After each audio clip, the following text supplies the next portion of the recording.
Bom, meus queridos alunos, na nossa aula de hoje, nós iremos dar continuidade ao estudo dos capacitores. Na aula de hoje, iremos falar sobre a associação de capacitores. Iremos entender como esses capacitores eles podem se reagrupar para formar um outro capacitor. Nós temos dois tipos de associação, série e paralela. Na associação em série de capacitores, observe que os capacitores eles são colocados um após o outro, são conectados dessa maneira. Esses três capacitores conectados dessa maneira poderia ser substituído por um único capacitor, que nós chamaremos de capacitor equivalente. Vou colocar aqui um CEQ, de capacitor equivalente. Então, três capacitores ligados em série podem ser substituídos por um capacitor equivalente. Mas daí, qual seria o valor desse capacitor equivalente? Para calcularmos o valor desse capacitor equivalente, nós iremos utilizar a seguinte fórmula.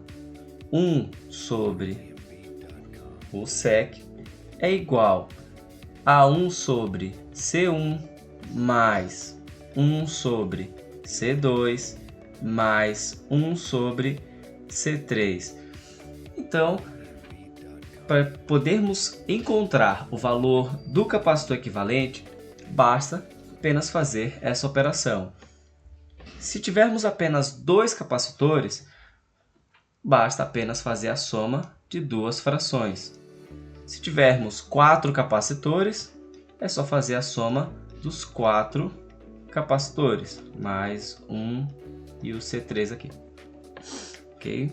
Então, deixa eu colocar aqui o 3 e aqui o C4. Então, quando nós queremos encontrar o capacitor equivalente de uma associação em série, basta somarmos as frações de acordo com o número de capacitores. E daí encontraremos o valor do capacitor equivalente.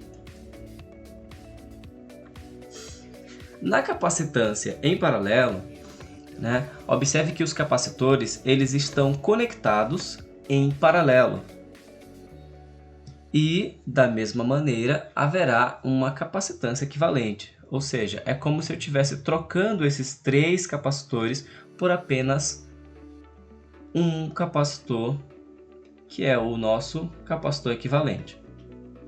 A diferença da associação em série para paralela está na forma de calcular o capacitor equivalente.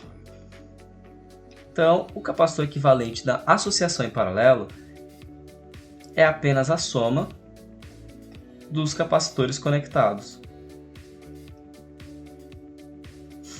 Pronto.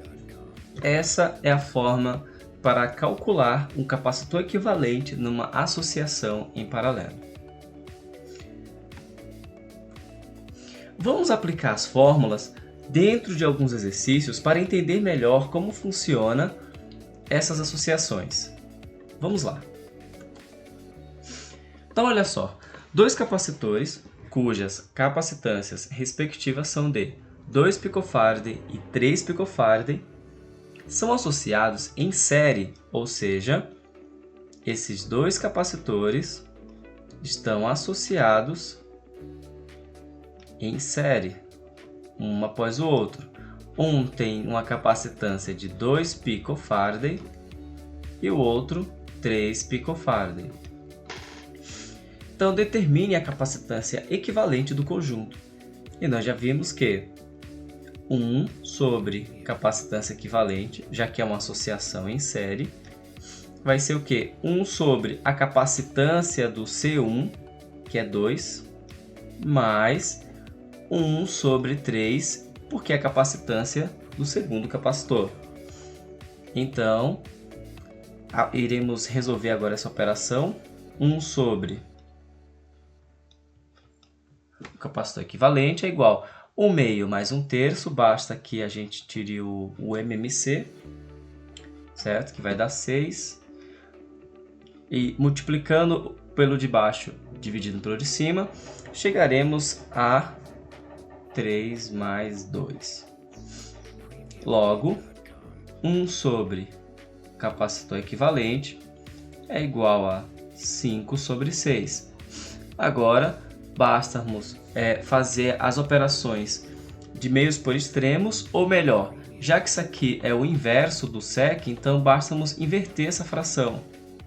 E aí nós teremos o sec, que é igual a 6 sobre 5. Isso dá aproximadamente 1,2 picofarad.